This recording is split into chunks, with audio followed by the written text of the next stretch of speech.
On today's Locked On Giants podcast, we're breaking down two game-changing plays from the Giants' loss to the Dallas Cowboys in overtime.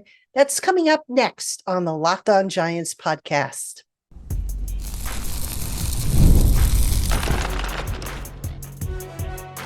You are Locked On Giants, your daily New York Giants podcast. Part of the Locked On Podcast Network, your team every day. Hello, New York Giant fans, and welcome to another edition of the Locked On Giants podcast, part of the Locked On Podcast family, your team every day. I'm your host, Patricia Traina, credentialed member of the New York Giants media for Locked On, as well as for New York Giants on SI, which is where you can find all of my written work. And as always, we welcome on in our Blue Crew community members, our everydayers, our newcomers, and everybody in between. Thank you so much for spending part of your day with us here on the Locked On Giants podcast. And today's episode is brought to you by our friends over at FanDuel. Right now, new customers can bet just $5.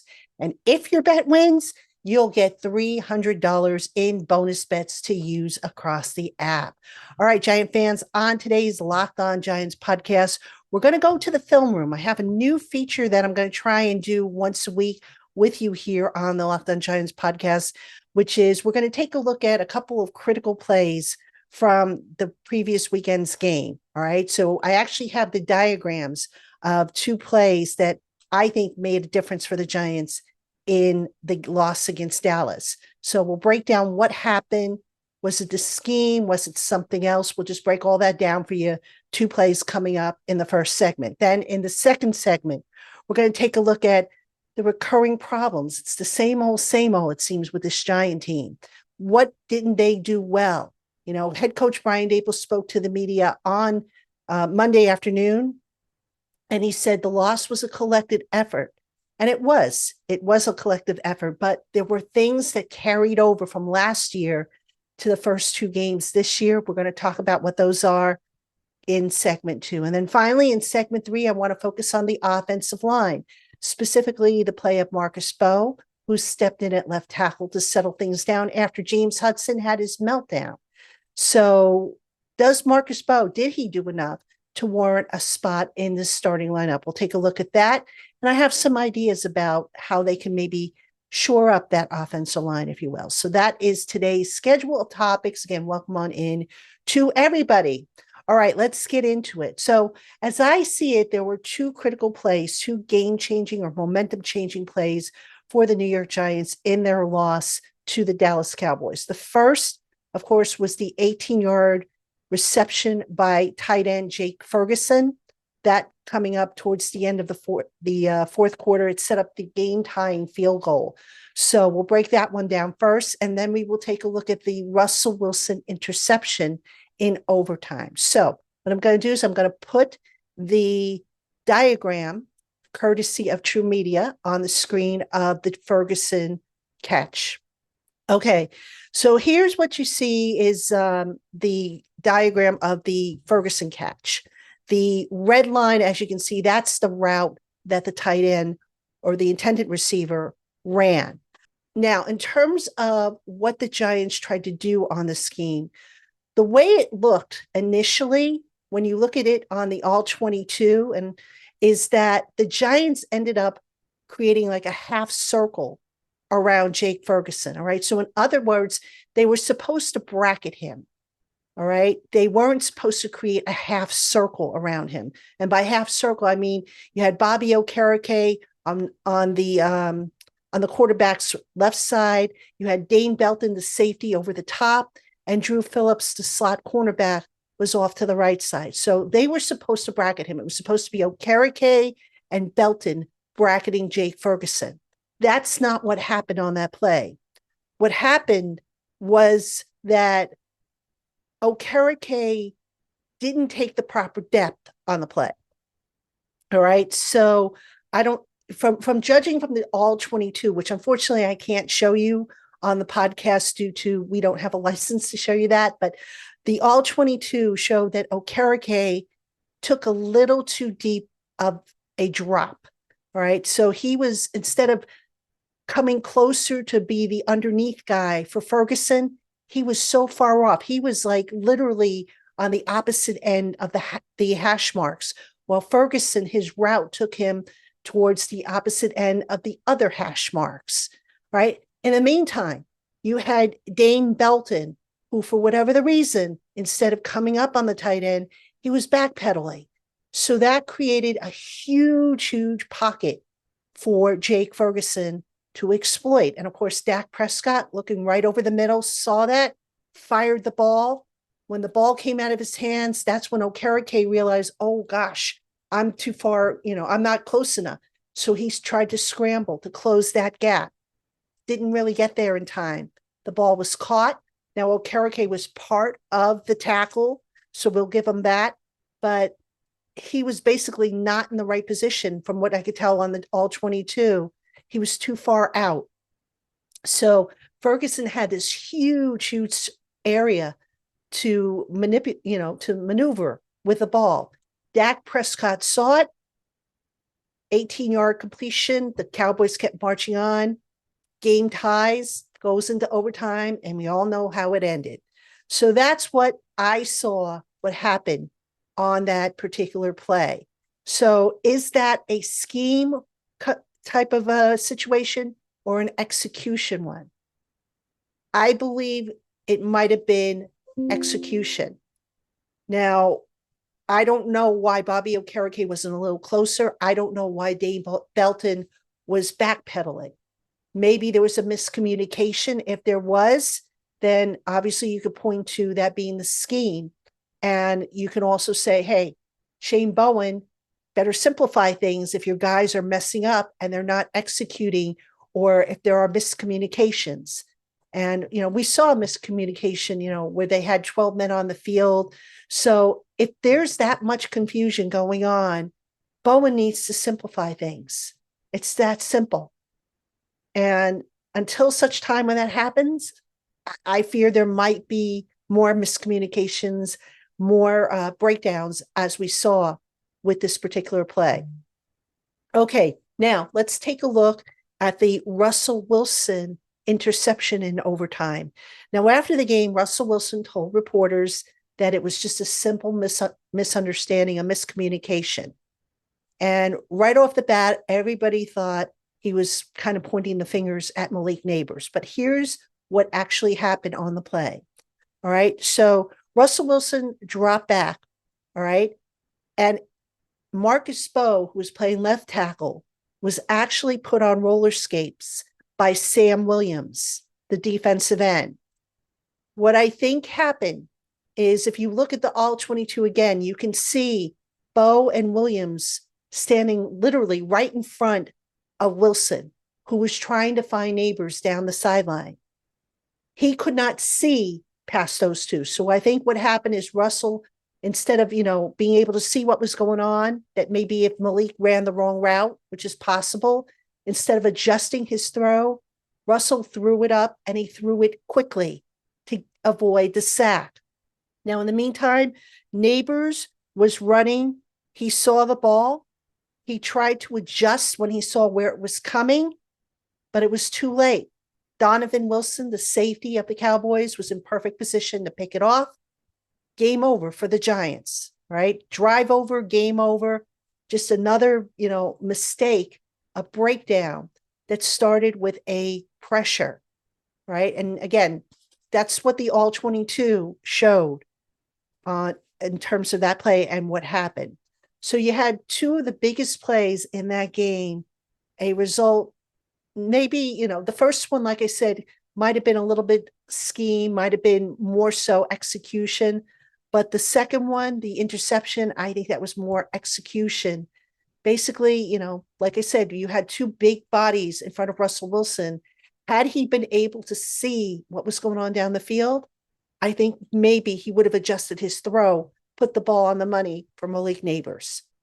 All right, Giant fans, coming up next, we're going to take a look at some recurring problems for this New York Giants team, some stats through 2 weeks. That's coming up right after this. Hey, Giant fans, Mazda crafts cars for those who do more than simply move. Mazda delivers confidence with every ride. With more IIHS top safety plus pick awards than anyone else as of August 2025. You can make everyday drives feel like anything but, from smooth handling to intuitive controls. With all-wheel drive standard in every crossover SUV, you can drive with confidence through almost any season. Like our players, we sweat every detail because when you make every move count, impossible becomes irrelevant. Mazda, move and be moved. Hey, Giant fans, most people can't name all their financial accounts or even what they're worth, whether it's 401ks, properties, or investments. And when you don't have the full picture, you can end up leaving money on the table.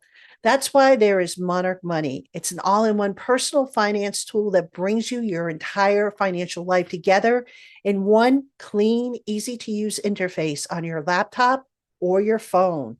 Monarch does the heavy lifting for you. You can link all your accounts in minutes, see clear data visuals, get smart categorization of your spending, and finally feel in control of your money without ever touching a spreadsheet.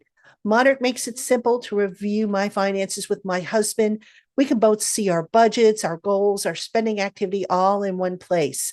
So don't let financial opportunities slip through the cracks. Use code LOCKEDONNFL at monarchmoney.com in your browser for half off your first year. Again, that's 50% off your first year at monarchmoney.com with the promo code LOCKEDONNFL. All right, Giant fans, welcome back to Locked On Giants. I'm your host, Patricia Traina. And coming up this week, crossover Thursday, it's going to be with Locked On Chiefs. I think I'm going to have Ryan Tracy, who's one of the co-hosts of Locked On Chiefs. So we will break down the Giants' regular season home opener. It'll be a Sunday night game against the Kansas City Chiefs. The Chiefs 0-2, the Giants 0-2. By the end of the day, Sunday, one of those teams is going to be 0-3 and one is going to be 1-2. Who's it going to be? Well, fingers crossed that it's not Big Blue, but we'll break that down. We'll get to that a little later on this week. All right. In this segment, Giant fans, let's take a look at some recurring problems that the Giants have brought over from last season to this season. All right. And these were very much relevant especially in week 2, but basically in the first 2 games. Now, I know it's only 2 games. There's a chance that the Giants will clean all this stuff up. But the fact that it's carried over from last year to the start of this year, it's kind of concerning. I'm not going to lie to you. All right. So the first one, obviously, is penalties. So the Giants in 2 games have 20 penalties. Now, this is not counting penalties that were declined by the opposite team. The 20 penalties are tied for 3rd most in the league. They're pre-snap penalties, which was a big problem and a point of emphasis in the summer. The Giants have 6 of those so far on offense, tied for 3rd most in the league. And they only have 1 defensive pre-snap penalty. All right, so not too bad there. But 6 pre-snap penalties on offense. Offense is not good enough to overcome these penalties. And it was a big, big problem, especially against Dallas, as we saw. Now, here's an eye-opening stat. The Giants have 195 yards of penalties. First in the NFL. 195 penalty yards. That's almost, 2 football fields?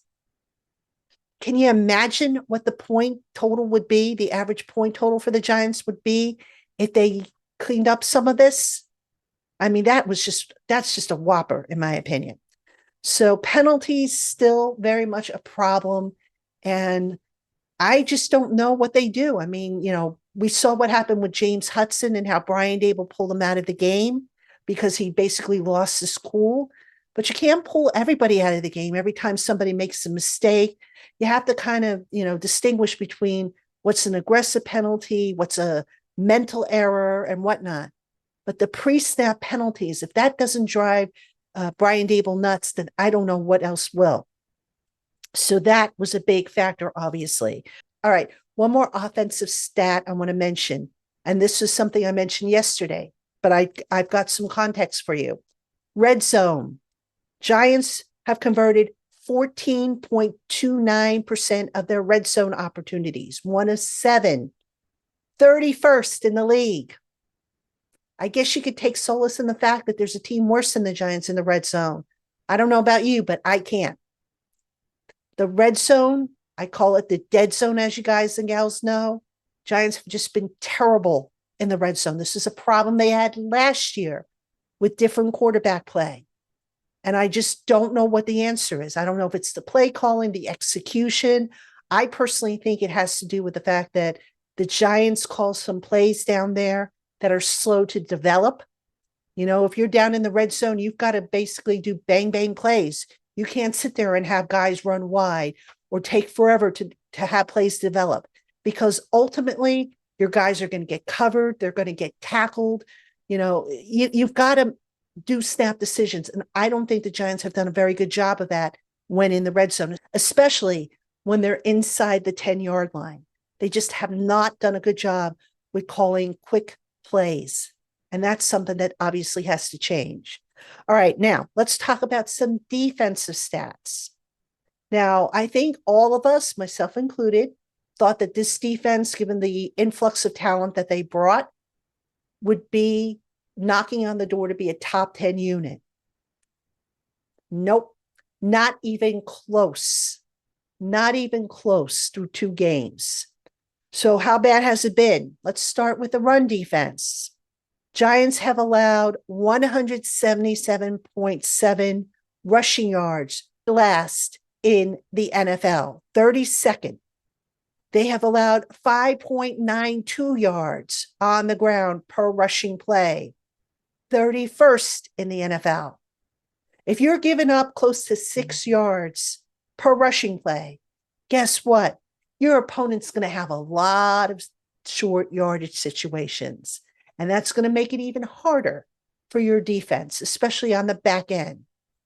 And that's what we've been seeing from this Giants defense. Another stat for you folks, the Giants have allowed an average of 28.5 first downs to opponents. That is ranked 32nd in the league. So they are giving up first downs at an alarming rate.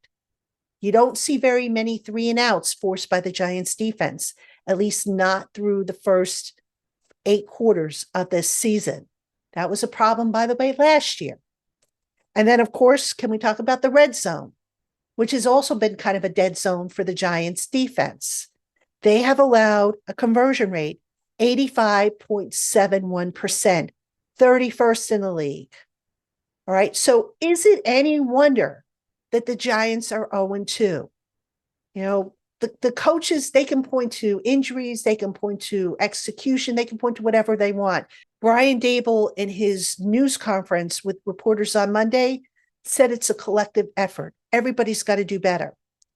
And you know what? Normally I would say, oh, that's just an excuse because he doesn't want to point fingers. It's not an excuse. From some of the play calling to the execution, I mean, it's like this team is still in preseason, early preseason. And that's very, very disturbing that they can't figure out how to come out of the chute quickly and look effective, that they can't build on what they did in the preseason. And it's been very, very disappointing. And if they don't figure this out, now it's only 2 games, but they've got the Chiefs coming up next Sunday. After that, they've got the Chargers. This team, if they don't get their act together, could conceivably end up 0-4 to start the season, heading into New Orleans, a game that they should win. But you know what? If they drop the next 2 and they get beat badly, I'm not so sure that I would even say that the Giants are going to beat New Orleans. So there's still time for them to turn it around. But the 2 losses to the division opponents, huge. Now, if the Giants can somehow finish 3-3 in the division, I would take that. Right now, based on what I've seen, I don't know that they can. They've got to bring it together. And, you know, the roster is what it is at this point, but the play calling's got to be better. You know, simplify it if you have to. There's nothing wrong with that. Nobody really needs to know that outside of the locker room. And if the players get offended by it, well, so what? Let them show that they can do the easy stuff before they can do the complex stuff. Maybe that'll get them started in the right direction. I don't know. But as I've said, not a very good start for the New York Giants, 0-2, when they conceivably could have been 2-0. So we'll see what happens moving forward, but disappointing to say the least. All right, Giant fans, coming up next, I want to talk about the offensive line with a focus on rookie Marcus Mbow. I know a lot of you asked about him, how he did. We'll talk about that right after this. Hey, Giant fans, the NFL season is here, and FanDuel is making sure that you're ready for kickoff with a can't-miss offer.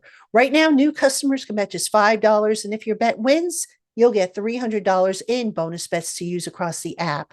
I love using FanDuel because it fits however you like to bet. Player props, building a same-game parlay, or even jumping in live as the action unfolds. So are you ready to play?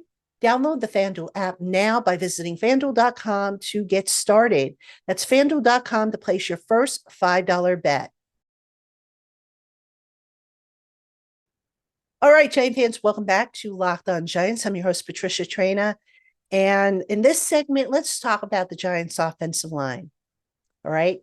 Now, as we saw Sunday, James Hudson III,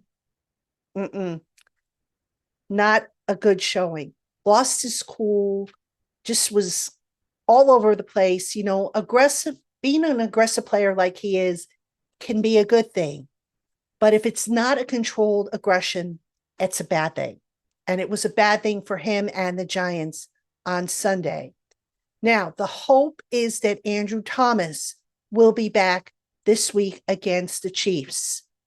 I would say at this point, now I haven't seen the injury report yet, but I think if Andrew Thomas can at the very least be limited for each day of the week, he will have a good chance of being ready. I think week 3 was when they were ideally hoping to get him back because they face a tough customer in that Chiefs defense, especially up front. Now, what happens if Andrew Thomas is not ready? Should the Giants put Marcus Mbow there? I think that would be the answer, temporarily, at any rate. All right. Now, Marcus Mbow, let's take a look at what he did against the Cowboys in his first extensive action. He played 37 pass block snaps. According to Pro Football Focus, he was beaten 5 times. Okay. He allowed 2 pressures, including the one I spoke about in the first segment on the Russell Wilson interception. He had a 97.3 pass blocking efficiency rating, which was the 4th best rating out of the 6 Giants offensive linemen. And he allowed a 5.4% pressure rate. Okay. So that being said, if Thomas isn't ready, I do think Marcus Mbow is going to get the start. Now, if Marcus Mbow, who basically didn't play that badly against the Cowboys, if he continues to play solidly, I think you got to get him in the starting lineup. Why hold them back? So I'm looking in terms of the interior of the Giants offensive line.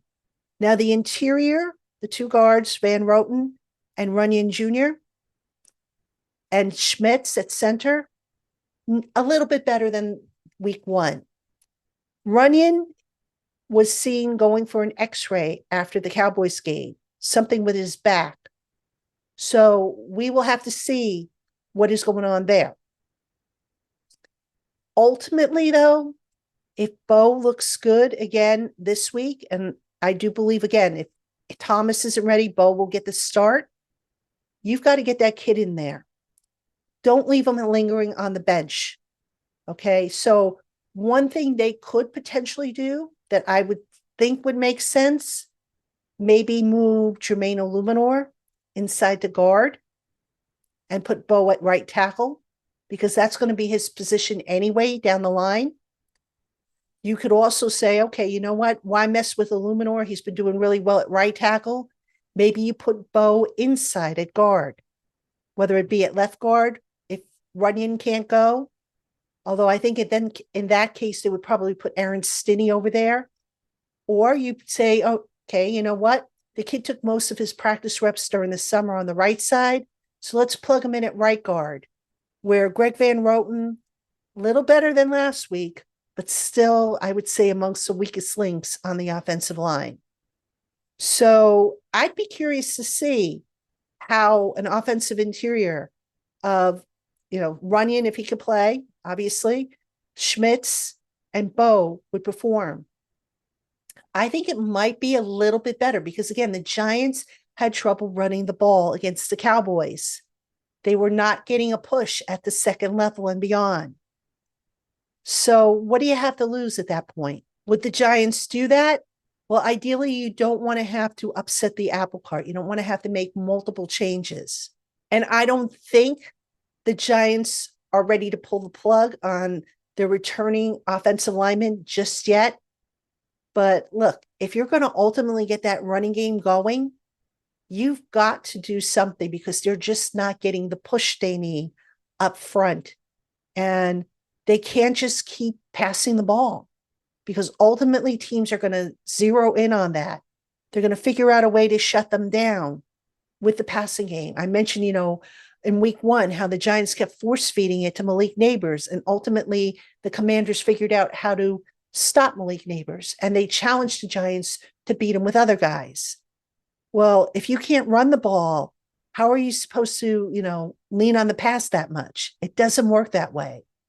And you've got to get that offensive line to be able to be more powerful. So that's what I'd like to see. I'd like to see Mbow get in there some way, shape, or form. Yes, his first start, or not his first start, but his first NFL action as an offensive lineman, it had its hiccups, but there was a lot to like from that young man. And, they'll clean up the hiccups with him. So figure that, again, if Andrew Thomas isn't healthy, you have to wonder now, would they maybe consider making Hudson inactive and activating Evan Neal, who has just kind of been a forgotten man? Now, I know they've, been working with Evan Neal at guard behind the scenes, but as an emergency tackle, I know it's not the most ideal scenario, but maybe it's a possibility because no disrespect intended here for James Hudson, but if you're going to lose your cool, how can you be trusted moving forward? I mean, that was just really a disappointing display he put on. But look, if you're the Giants, at some point, turn to the young guys, especially if they're not going to hurt you in your quest to win games. And I don't think Marcus Mbow hurt them with his performance on Sunday. All right, Giant fans, that's going to do it for this edition of the Locked On Giants podcast. As always, we thank you for spending part of your day with us. Or if you made us your first listen of the day, we thank you for that as well.